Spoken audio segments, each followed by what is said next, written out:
wewe unatoa sana sadaka. Huyo mtu ujue huku na huku. Yaani lazima yeye ujue. Yaani hataki kuona mtu akiendelea kwa mcha Mungu. Hataki kuona mtu akiwa na haki mbele za Mungu. Hataki kuona huyo mtu. Tumeona sifa za Ayubu. Alikuwa mcha Mungu mwelekevu. Lakini mgogoro umeanzia kwenye ulimwengu wa roho. Shetani ni roho na Mungu ni nani? Ni roho. Ni Mungu tu alikuwa anajivunia Ayubu.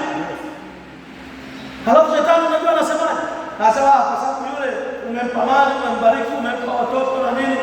Anasema acha kumchanganya bwana. Huyo mtu mimi namfahamu vizuri. Ili ujue namfahamu vizuri, nenda gusa mali, gusa watoto, gusa kila kitu. Niachie tu wai wake usuguse. Wai wake usuguse. Gusa hivyo ili uone kama kweli huyo ananipenda kwa ajili ya mali au watoto. Mguse